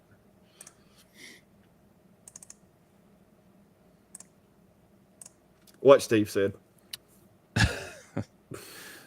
So he says it's in LightBurn. So yeah, I would check to make sure that Make on sure it's your set to output. layers, yeah, that your output is checked on, because you can turn those on and off. That's the little green or red slider to the right of your speed and power.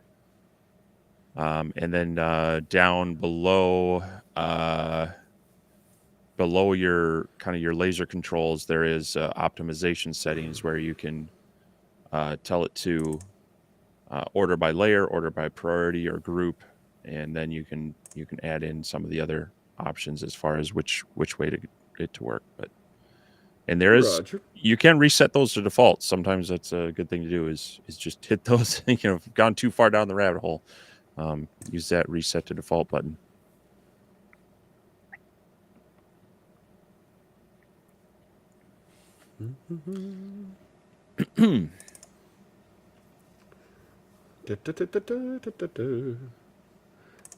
This is really irritating me. What, that your sound bar isn't working? Yes. I don't know why it's not working. It's It's just it's quit.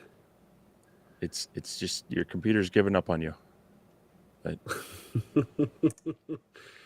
No, I don't know. It's a setting somewhere. I just got to find it. so it was really interesting talking with people yesterday. A lot of people had, some general questions, but every once in a while, someone would come up with a very interesting idea. And so I'll have to see. I was kind of relying. I was having people take my cards and tell them to get in touch with me either through email or something and get back with me. So one individual was interested in getting some brass circles, kind of like a maker mark made for inlaying, I think, on the bottom of his bowls that he turns. So, he was talking to me about what types of lasers would work for that, and or if I'd want to maybe batch out the work for him and such. So, that was just kind of an example of when you go to these shows, sometimes it's not what you sell or connect at the show, but when you're just making those initial connections for some work and some collaboration later. But I had more people asking me, if I do some consulting on getting them going, and a couple other projects that I'm going to do a little research on before I dive too deep into them, but sound kind of like they could make for some interesting things to do and maybe some videos to share. So, sometimes these events like that are just good for research and collaborating with people, getting ideas from others. So you're thinking really hard about your sound bar. I really want to get it working. I don't know why it's not working. Everything is connected. I can't use the horn or nothing, man. Oh well. Yeah, Chris is right. Brian's not here, so I probably won't need it no way. Yeah, that's It right. just drives me crazy when my stuff don't work. Which I did manage to get the audio back working, and it may fix it once I do a restart because it's probably got something to do with the settings that was messed up in the audio. Uh, so once I restart, it'll probably fix it. We'll see. We will see there, fair sir. We will see. Da, da, da, da. Questions, comments, concerns? Laser Engraver community page. If you hadn't already checked it out, we got a bunch of good folks in there that like to help out. So go check that out.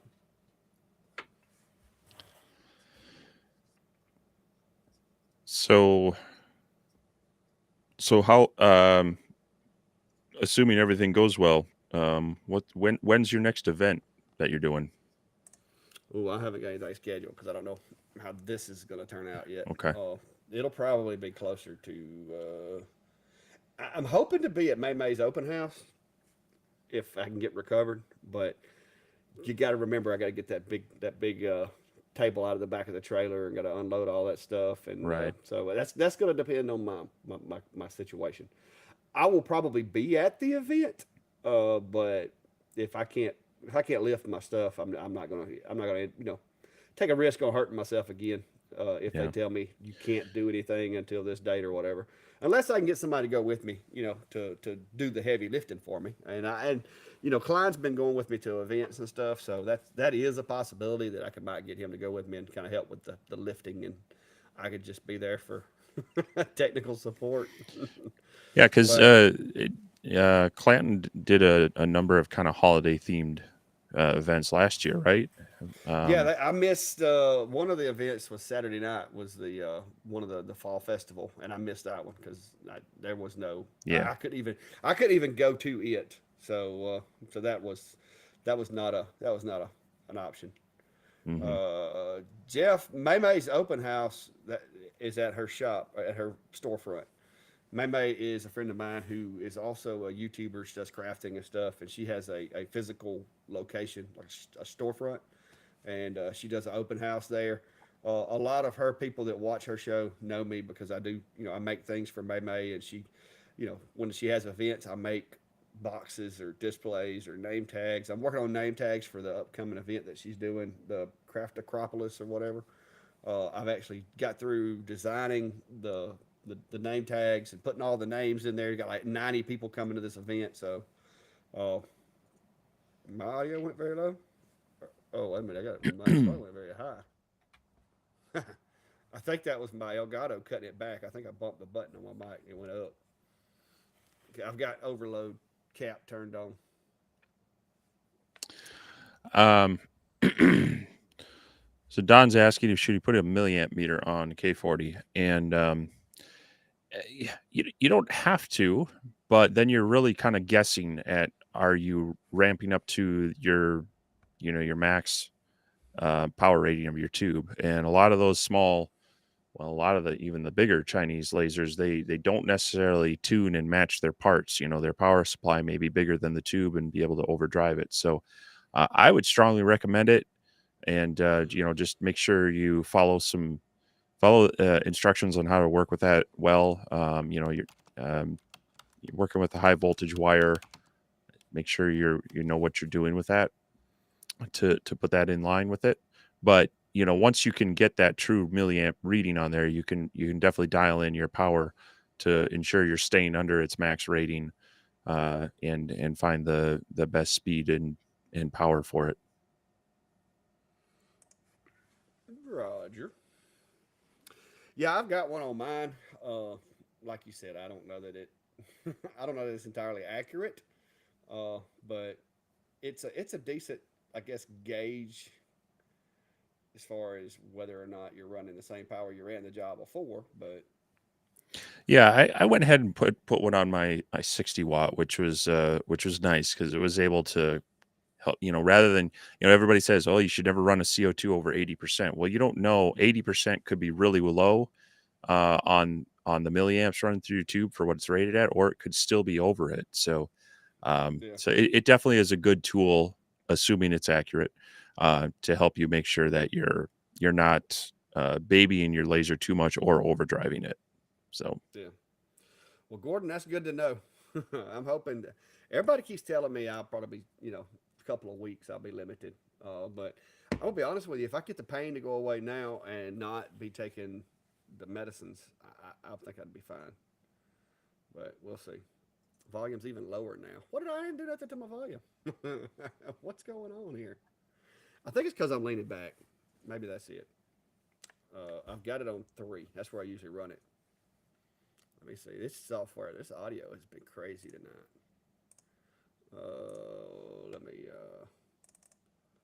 Let me see what's going on over here. It's this other software, I guarantee you.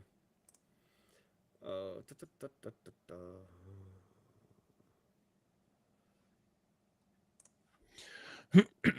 How about that? Did that bring it back up any? I think it sounds about the same. Yeah, I don't think it's going to change anything on this end. I could be wrong. Could be wrong. All right, well, Jack is asking, when doing a test grid, am I looking for the first true black and use that, or a speed that has good gradient range from low to high power? Uh, well, it's one of those. It depends on what It you're looking for. depends.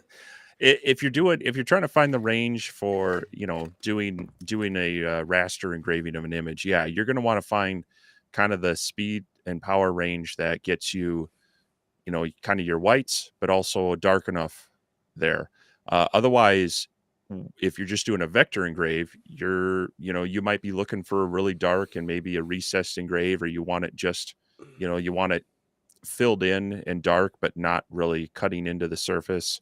So yeah, you're using it as a gauge for what you're going for. But definitely when looking at doing the photo engravings, you want to find kind of that speed and power range that gets you the widest variety from light to a dark, and that's going to give you more contrast and clarity in your photos. So a little of Agreed. both, but hopefully that help you understand and read those things. Yeah, agreed. I turned the volume up on my wavelength, but it's almost showing me redlining over on Streamlabs. So we'll see. Well, maybe I just need to move my microphone really far away and talk really quiet. I don't know. Like I said, I've got it. It's touching the orange. It's going into the orange on Streamlabs. So I don't want to go too crazy with the Well, volume. I think you're sounding a little better on my end here than you were just a couple minutes ago. So hopefully it's okay for everybody else too. Yeah, well, I mean, I could crank it. I could crank it up, but I'm afraid it's going to start going too far. Like right there, looks like that might be a little much. Yeah, I'm starting to hear all the background noise. Yeah, I think three's where I usually run it at. It's probably because I'm leaning back in this chair trying to get the weight off of my leg. But yeah, it's starting to catch up with me. So it won't be much longer. I'll have to go in the house, go put an ice pack on it. Oh yeah, my stream output down at the bottom had got turned down. It was the last place I looked, guys. I don't know how it got turned down. This thing is driving me nuts with audio tonight. You got gremlins in there. Maybe Yep, my cricket's headed south and they're playing around with your computer settings. that's a possibility now, huh? I did Don't know. I did kill a few more. We've had frost and there's less insects outside, but it's into the 50s in my shop. It was about 59 in there when I was there this afternoon. I don't know. It's not quite enough to kill them, but maybe it's slowing them down.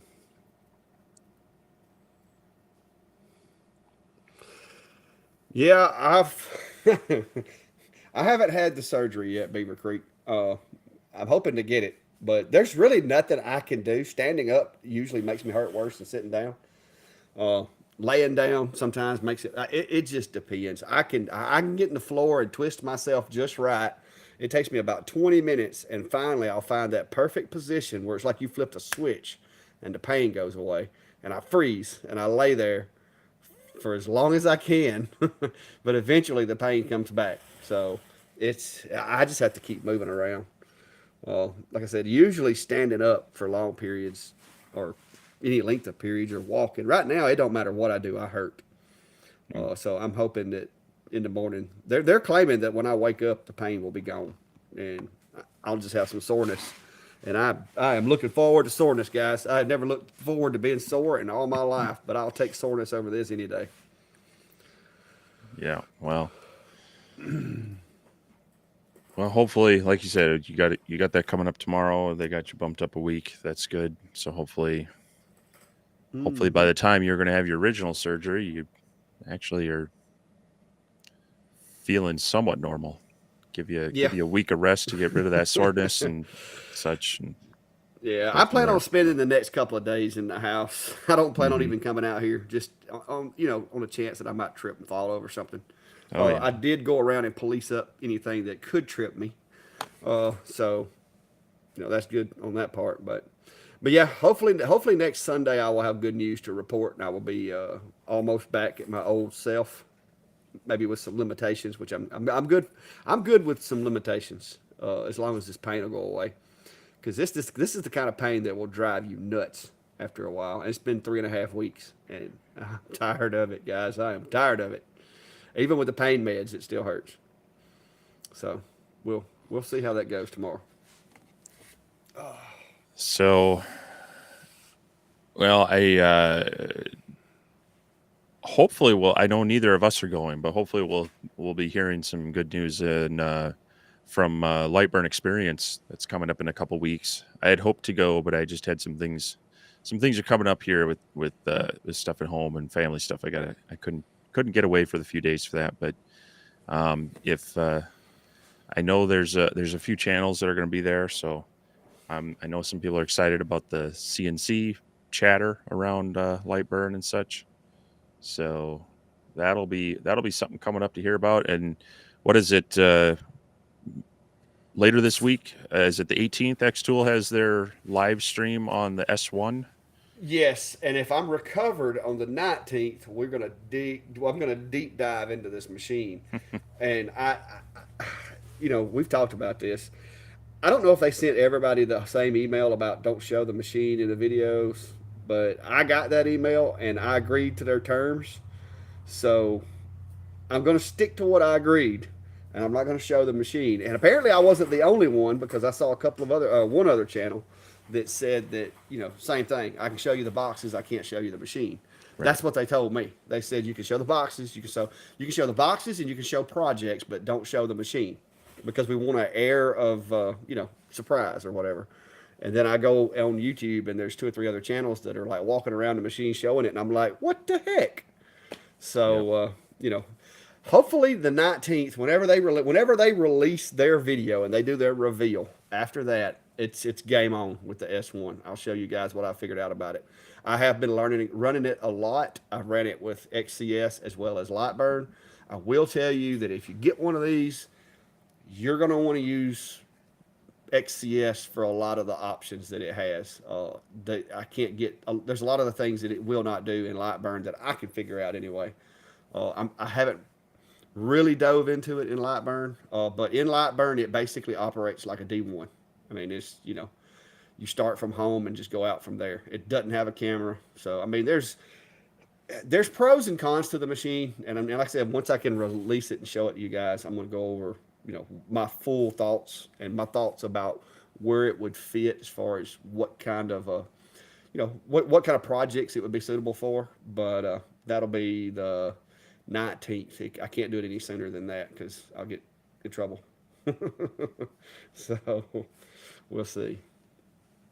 Well, I know I'm excited to see more about it, and we'll see it because we've been seeing a number of these more. You consider it class 1s because they're fully enclosed versus the class 4 of these open frames. Sadly, a lot of them are coming with a little bit smaller working area, but hopefully the features and the functionality of that is outweighing that. And just playing around with this little F1 at the show, that was one of the big things. That was a perfect machine to take to a show, and I imagine this S1 is going to be kind of the big brother style of that for the diode. Is this was a far more safe one to be doing around people and such. So oh yeah, now if you have small kids and you're working inside a house where they can get to it, I mean I got to give it that. Now it's safe because if you open the door, it stops. So I mean, it has its advantages. If you're batching out things like doing an engrave and then reload it, doing an engrave, reloading it, it's pretty neat because you just hit the button and it'll burn whatever was on it last again until you quit hitting the button. But at the same time, I'm a little spoilt from the open design and being able to tweak it, put my cameras up there and everything. So we'll see. We'll see. Yeah. The door. I don't think I put that door on there. I really wasn't going to, but I could, I guess. While I'm down the next few days, I could try to put it on there if that's something y'all want to see, Jeff. But no, I haven't put that. I don't think I put that door design on there yet. I may try the next few days while I'm down. I may try to make a few changes, little variations to it. Maybe add some color and some decorations and stuff. And I may throw a file out there if anybody's interested. We'll see. It cost me 20 cents to put it out there. So. Brian's asking, when buying a used CO2, what are some things to look for? If you can't see the machine operating, I would be very conservative on your price. There's a lot of things on them that can need maintenance. The tube, especially if that's blown out, depending on the size of the machine, that's going to be a bit of an expense. Same thing with the power supply, or if both are out, that can be depending on the laser. If it's a smaller, 40-watt machine, that's it's 150, maybe $200 tube. Power supply is another 100 to 200. But if you start getting into the 60, 80, 100-watt, those tubes start getting fairly expensive to replace. So you'd want to see that. And generally when a CO2 laser is good and healthy, um, it's going to have a more colorful beam. It's going to be purplish pink, but as they start dying, they're going to get whiter. But you never know. They can go from purple to white in pretty quickly. You just don't you don't know how it's been run. Some of them, like my controller has a machine time. It also has a laser time, and those can be reset.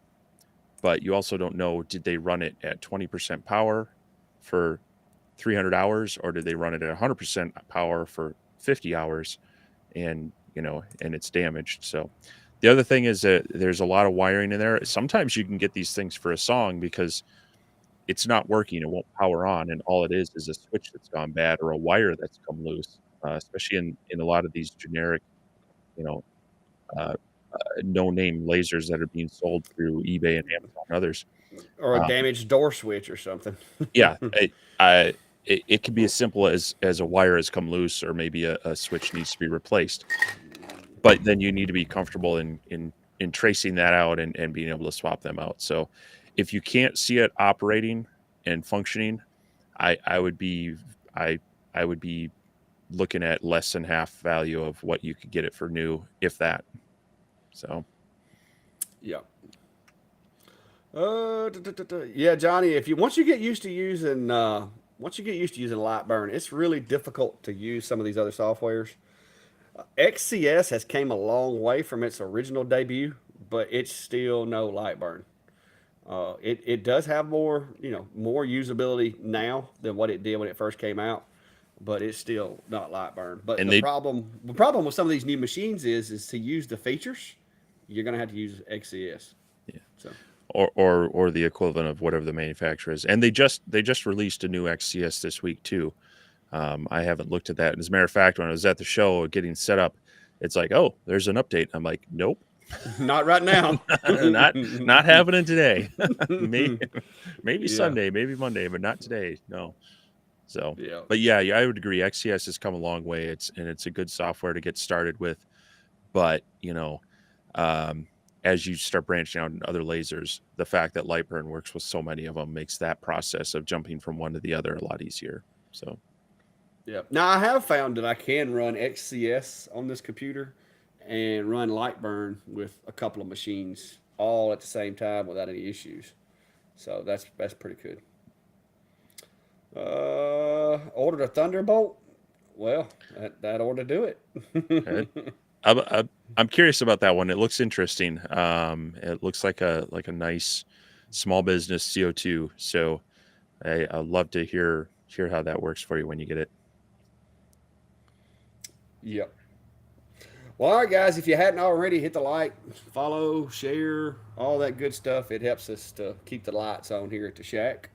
And if you're not a member, if you didn't know it existed, go check out the Laser Engraver community page over on Facebook. A lot of these guys are in there. Good information. We try to help each other, share ideas, inspire one another, and sometimes some of them get in there and just show off. So, but it's a good time. A lot of like-minded folks in there that enjoy, messing with lasers and creating things, and you will get inspired in that group because there's a lot of guys coming up with some really creative stuff. So, it's on Facebook, and it is the Laser Engraver Engraving Community page, and I think I've got a little thing there I can show. So if you're not a member, go check it out. And we do have to approve you. So please answer the questions. That just lets us know you're not one of these spam bots that's going to come in there trying to sell everybody something. Hmm. So it's not that we want to ask you a bunch of questions. It's just that if we don't, we're going to be filled up with those bots, and it just gets annoying. So. Da-da-da. Yeah, Castro. I didn't even know they had added that feature until I got this S1 and started playing with XCS. And I've been using XCS now for a week or two because I've had this machine for a while. I just couldn't say nothing about it until the 11th.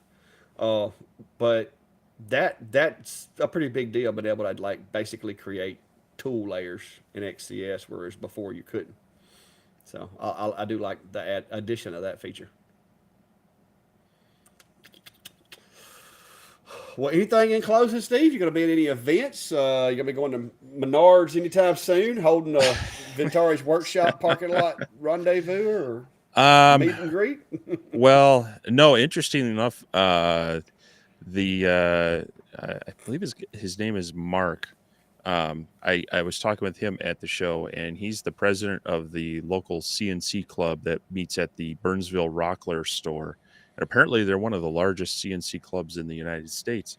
And he actually asked me if I'd be willing to, come to one of their in-person meetings and do a little talk on lasers as well. So Yeah. we'll see. Apparently, over winter they meet during COVID because he's kind of like me. He's down in Rochester, Minnesota, so it's like an hour up to the cities, and so he doesn't necessarily want to travel. But so there may be some things like that. I don't know about any like sales events. I'm trying to work more with some businesses and such, so I don't have to do the craft fairs and everything. But Hey, it that's the was way. That's the way to go if you can get it set up. yeah, yeah. But it was kind of fun this weekend being there, and actually, I wasn't supposed to sell things, and I didn't, but I had a lot of people asking if they could, buy some of the stuff I had. So that was kind of nice to hear that people liked the variety of things I had and that they would sell. So, Yeah. um, but yeah, I don't know. I'll be doing a lot more stuff for other companies and other projects and yeah, I've got some ideas in the works for videos. I got a couple of I got that 3D printer to get out and a couple other items for review type stuff. But I've been trying to play around more with the projects and the tutorial stuff recently, and been kind of enjoying that a little bit more. So Oh yeah. But any final questions or comments, guys? We're gonna wrap it up here shortly because I gotta go inside and ice my back. It don't matter if I stand up or sit down; it hurts the same. So I'm gonna sit down. So how can I remote monitor my printer? I'm gonna tell you, I'm loving my Sonic Pad for 150 bucks, Brent. That's it's the remote monitoring feature, which of course everybody says you're not supposed to be running them when you're not in the room with it. But like my 3D printer can't stay out here because it's too dusty. I would never be able to get any of my stuff to stick together because it'd have a layer of dust on it. Mine's in the house, and I design files out here on Fusion 360 because this computer's a little faster. And I actually can sit here as long as there's nothing on the bed of the machine and it's powered up. I can sit out here and I can build files, send them to the machine, and print them inside the house, and I can watch them on one of my monitors while they burn. And I did that using a Logitech webcam and the Sonic Pad. So if that, to me, that's nice. I like being able to do that. I would show it to you, but I powered down my Sonic Pad earlier, and I got me a I got me an Alexa powered plug to put on the 3D printer so I can power it up from out here. I just haven't done it yet. Uh, but uh, but yeah, it's the remote possibilities with the Sonic Pad's pretty cool, and it adds a lot more uh, functionality to the machine as far as being able to access it through the network and everything. So it does give it a speed boost, but take it from me, you're not going to be able to do 4 times the speed. You might be able to double your speed. You're not going to be able to do 4 times unless you know something I don't about tuning it because I could not get it to print well at those crazy speeds. Anytime you go from trying to print it from printing at 440 millimeters a second to printing at 200 millimeters a second without hardware changes, there's going to be problems. I'll tell you, printing at 200 millimeters a second though is pretty fun. Yeah, if you got the right hardware and the right setup, Yep. but not when your hardware is not designed for that. Now, I haven't tried it since I got the direct extruder. I think it would probably do better at faster speeds now, but I haven't tried it. I'm Mhm. content with the way it prints. It takes me about an hour to print out this big hinge, but I'm good with that. But yeah, I appreciate everybody's prayers and concerns and all that. So I'm hoping that it goes well. I'm hoping that they stitch me up. I come home and I'm instantly able to be back in the shop. I'm pretty sure that's not going to be the case. I do plan on spending about 2 days just laying in the bed, sitting in the chair in the house. Uh, might not even get dressed. I may just wear my little shorts around all day. My pastor come to visit me today because I haven't been going to church because of the I can't. By the time I wake up, I can't hardly move, and I don't want to be causing commotion in church back there screaming or squalling because I'm hurting so bad. But he come by and sat with me for a little while today and talked to me, and I told him, I was like, "Look, you made me have to put pants on today." So They, he was appreciative that I did put pants on though. that's no different than having to take the kids to the nursery during the middle of the church service. So you're just, Yeah. you know, But anyway, no questions or anything. I guess we can call it a night. We can give us an extra. I'll take back 5 of those minutes we've gave extra before if we don't have anything. well, hobo showing off is always encouraged in the group. So you continue doing what you're doing. Like David said, it's inspiring seeing everybody share their projects, and that's all we want to. All we want is people contributing and sharing what they're doing and asking questions and supporting each other. So Oh yeah, no, it's fun to see some of the stuff now. Some of these guys, man, whew, I'm like, wow, that took a lot of work. It took a lot of work. So, hmm but that's cool. So best option for 3D not compatible with what? I mean, if you want just basic monitoring, get yourself like a Get your Wise camera. Cam. A simple Wi-Fi camera. Wise camera is it hooks up to your wireless. You get an app on your phone, What's and that? What's it'll that one we got? The laser cam that they make the that printer minted cam one. too. Yeah, Yeah, I mean that it's a one's little kind of expensive. expensive. The Wise cameras are like 25-30 bucks. Hooks up to your Wi-Fi. You put an app on your phone, and you can watch that thing from anywhere as long as you've got internet that's working for it. So if you just want to be able to visually see it, that'll work. But if you want more features to be able to like actually turn things off and get more info on that, it's got to be more integrated. So Yeah, because you can't like if you can't stop it from a Wise camera if you see that it's totally destroyed the print. You no, just but if you hook it up to like a smart plug, then you just yeah, switch over to that and kill say, it. well, turn that off. So Yep. Yeah, that's what I've been trying to figure out what I was going to do with this one, and I've decided that because the Ender does have the hard switch, I'm going to put this on there so that if I do decide I want to print something from out here, yeah, I can just power it up and I don't walk all the way over to the house. yeah. But anyway, guys, appreciate you. Like I said, thanks again for prayers and well wishes and all that good stuff. And I'm gonna, as much as I hate going through a surgery, I told my wife this one's no longer optional, so we're gonna go get it done because I can't continue like this. So we're gonna hopefully get it fixed, and within the next week or two, I'll be back 100%. So we'll see how that goes. But Well, I what you know got, Steve? we'll all be thinking about you and hoping for a smooth recovery. I just have to worry about work tomorrow, and I don't even think I have any meetings scheduled, so I'll be able to think about you all day with that. But um, Well, yeah, we'll be looking forward to hearing some good news on that front, and hopefully seeing maybe a sore but not in pain Clack next week. So oh yeah, I hope so. Yeah, and maybe I can get off these meds so I can drive. Because being stuck at home, having to depend on other people is just terrible too. yep. All right, guys, y'all have a good night. Be safe, and we'll see you next week, same time, same time, same channels. Later. See you, everyone.